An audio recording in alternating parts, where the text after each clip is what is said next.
Hello friends, welcome to EduFlux. আজি আমি নতুন সিৰিজলৈ আহিছো, নতুন লেকচাৰ লৈ আহিছো, ৰিজনিং লেকচাৰ এটা লৈ।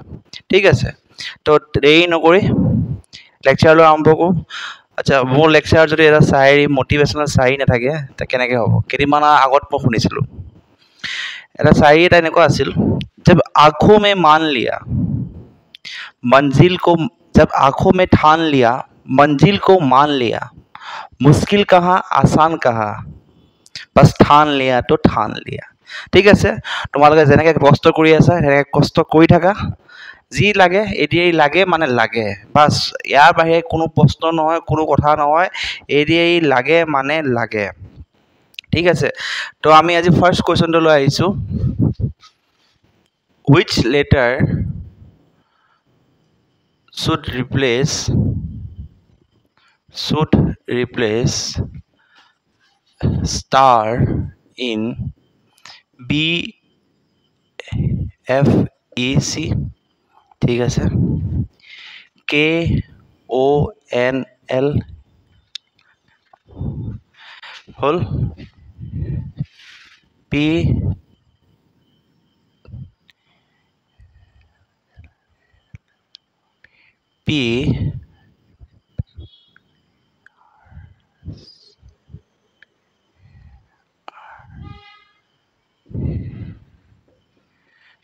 ঠিক আছে,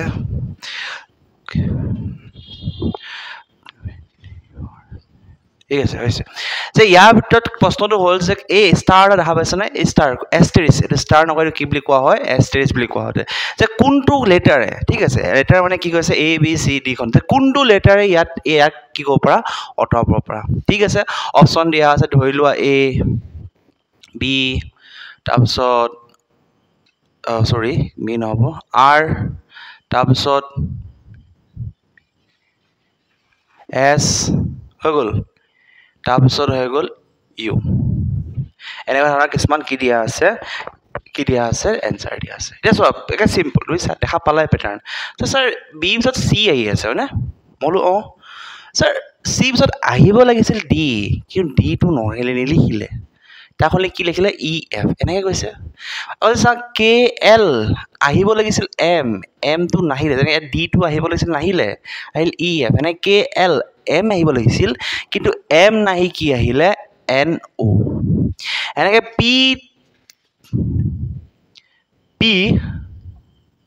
QP, চৰি এইটো মোৰ কুৱেশ্যনটো, চৰি কি হ'ব লাগিছিল? P পিছত কি আহিছে? Q, তাৰপিছত আহিব লাগিব কি? R, কিন্তু আৰটো নিদি কি লিখিলে? কি হ'ব লাগিব তেনে? আৰটো নহয় যদি ইয়াত S হ'ব লাগিব, তাৰপিছত কি হ'ব? T, মানে মোৰ এনচাৰটো কি হ'ব? S।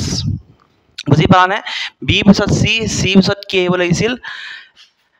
ডি নাহি কি আহিলে? EF, কে পিছত L, L পিছত কি আহিব লাগিছিল? M নাহি কি আহিলে? NO। এনেকৈ পি পিছত কি আহিলে? Q পিছত কি আহিছে? R নাহি ST, মানে মোৰ ষ্টাৰটো কি হ'ব? এষ্টেৰিছটো কি হ'ব? S হ'ব। ঠিক আছে, লিখি লোৱা।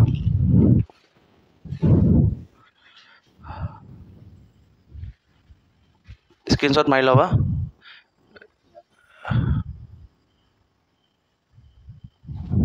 ঠিক আছে,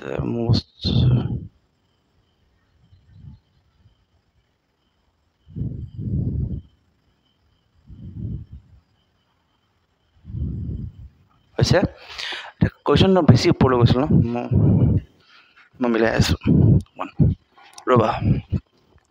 নেক্সট কুৱেশ্যনটো হৈ গ'ল। ঠিক আছে,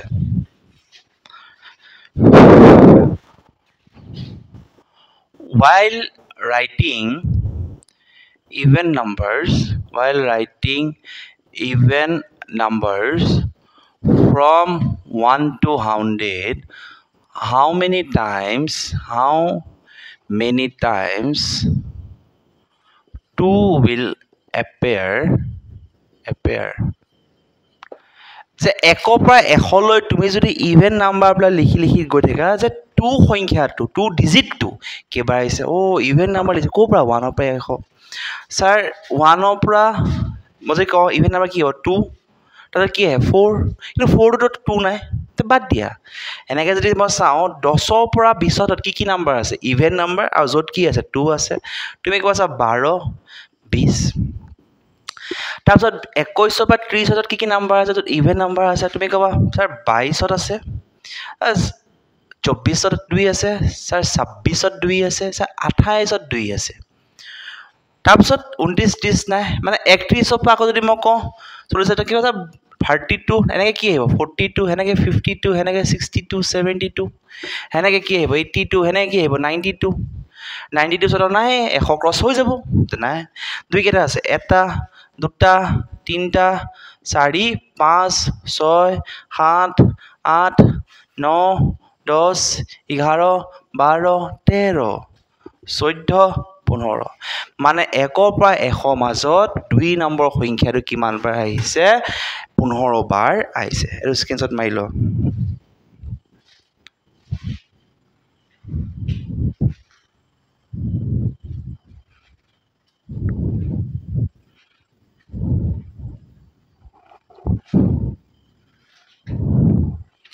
Next question.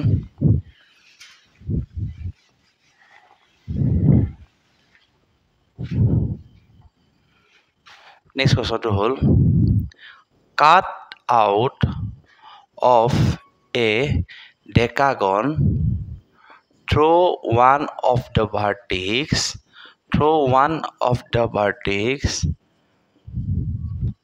in the form of triangles. How many triangles can be cut off? যে ডেকাগন আছিল, ডেকাগন এটাৰ পৰা কি কৰিলা ৰ'বা মই বুজাই লওঁ, পাৰ্টকে বুজাওঁ। প্ৰথম ইয়াত তুমি চাবা গোটেই কুৱেশ্যনটো এবাৰ জল্দি এবাৰতে কুৱেশ্যনটো নপঢ়িবা দেই, বুজি নাপাবা। তুমি কি ক'বা? শব্দটো কি আছে? ডেকাগন। ডেকা মানে কি? 10টা, মানে 10টা বাহু থকা এটা কি হ'ব লাগিব? কিবা 10টা বাহু থাকিব তাৰ। 10টা বাহু আকৌ 1 2 3 4 5 6 7 8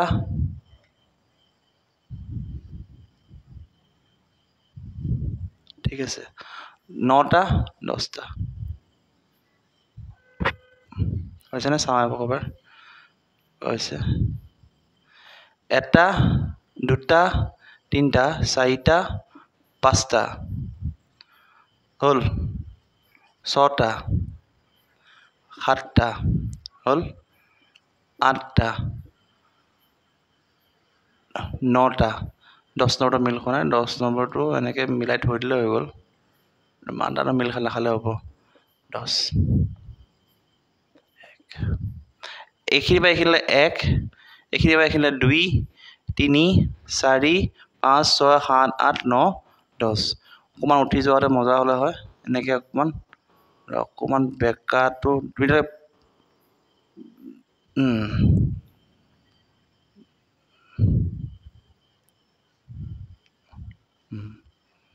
1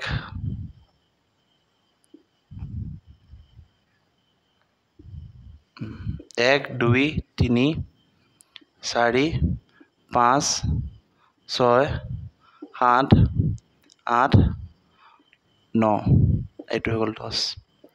এইটো এটা এনেকৈ বাছ। এতিয়া চোৱা পৰীক্ষাত ইমান মিলাই থাকিব নালাগে হা, মই জাষ্ট দেখাইছোঁ, মনত কেমেৰাত কৰি আছোঁ যেন।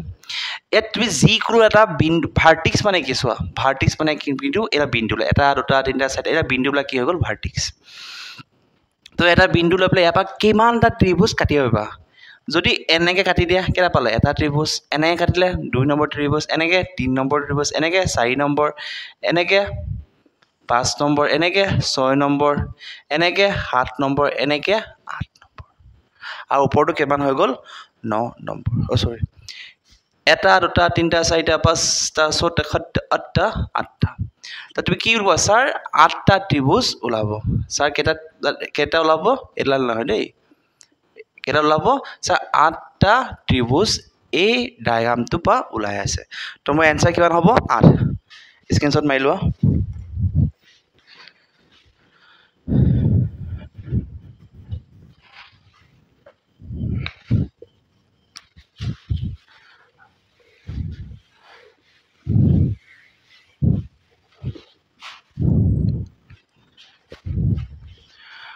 Next question to which of the following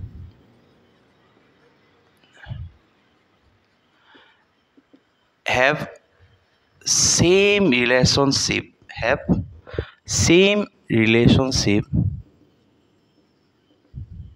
as 1855 sorry 1865 hall 1865 sorry 1875 তাৰপিছত কিমান আছে 3954 আৰু 2766 অপশ্যন আছে সাপোজ 51 32 42 তাৰপিছত হ'ল 27 79 তাৰপিছত হৈ গ'ল 80 20 তাৰপিছত হৈ গ'ল 1080 তো প্ৰশ্নটো কৰিছে যে এই তিনটা যিটো পেয়াৰ দিয়া আছে এই তিনটা পেয়াৰডালৰ লগত কোনটো ৰিলেশ্যনশ্বিপ কি হৈছে একে হৈ আছে তো মই প্ৰথম চাবা পৰীক্ষা যেতিয়া আহে প্ৰথম আৰম্ভণি কৰিবা মাইনাছ এবাৰ কৰি চাবা এবাৰ প্লাছ কৰি চাবা এবাৰ ইনটু কৰি চাবা এবাৰ ডিভাইড চাবা ইনটু মানে কেনেকৈ চোৱা বোলে 18 বা 75 যাব দিলোঁ তুমি কি ক'বা 18 লগত কি ইনটু কৰিলে 78 পাব 18 স্যাৰ 4 গুণ কৰকচোন মই বোলো 72 তো 72 4 গুণ 72 তাৰ লগত 3 যোগ কৰিলে কিমান হৈ গ'ল 75 এনে 39 লগত কি 4 পূৰণ কৰিলে দেখোন বেলেগ কিবাহে বেলেগ মানে পূৰণতো হ'ব নোৱাৰে বা স্কোৱাৰ কৰি চোৱা 18 স্কোৱাৰত 3 অংক যুক্ত সংখ্যা ওলাব মানে সেইটোও নহয় কিউবৰো হ'ব নোৱাৰে তেতিয়া প্লাছ আৰু মাইনাছত কিবা থাকিব পাৰে চ'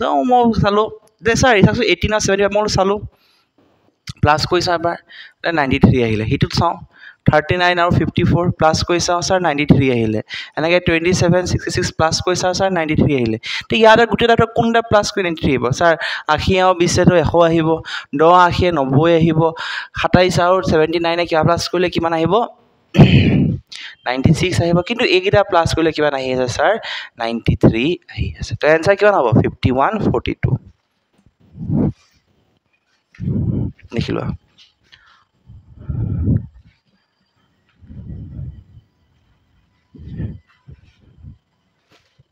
নেক্সট প্ৰশ্নটো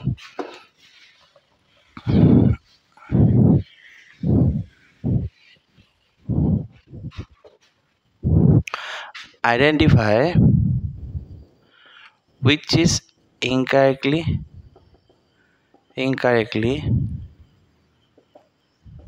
placed in the series so 5 আছে 7 আছে 11 আছে 19 আছে sorry 17 আছে 19 আছে 23 আছে 35 আছে 47 আছে তো ইয়াৰ ভিতৰত কোনটো কি আছে সিৰিজটো বেলেগ এটা সংখ্যা আহি আছে সিৰিজৰ বাহিৰত মই চাওঁ ছাৰ সব ওড নাম্বাৰ হয় নে প্ৰথম প্ৰশ্নটো হ'ব সব ওড নাম্বাৰ হয় এটা কোনো ইভেন নাম্বাৰ নাই সব ওড নাম্বাৰ আছে ঠিক আছে ছাৰ আপুনি যদি ভালকৈ মন কৰি চাব এইবিলাক সব কি হয় প্ৰাইম নাম্বাৰ হয় কি নাম্বাৰ 5 এটা প্ৰাইম 7 প্ৰাইম 11 প্ৰাইম 17 প্ৰাইম 19 কি হৈছে প্ৰাইম 23 প্ৰাইম কিন্তু 35 প্ৰাইম নহয় কিয় ছাৰ কাৰণ ইয়াক 5ৰে হৰণ কৰি আছে আৰু প্ৰাইম নাম্বাৰ কোনবিলাক যিবিলাকক অন্য কোনো সংখ্যা নহয় অকল একে বা নিজে হৰণ যাব পাৰে মানে 35 অকল 35 হৰণ যাব লাগিছিল আৰু একে কিন্তু দেখা পোৱা গ'ল 35ক 5এও যায় 7এও যায় তো 35 এটা প্ৰাইম নাম্বাৰ নহয় মানে এই সিৰিজটো কি হৈ গ'ল বাহিৰ হৈ গ'ল ঠিক আছে তো ইয়াৰ কোনটো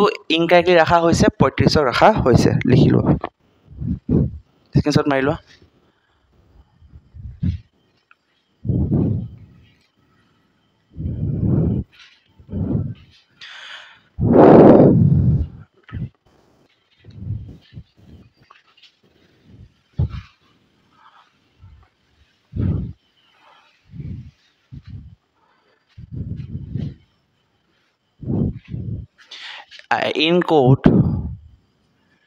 in code BEC means books are old and EDF means man is old and CGH means buy good books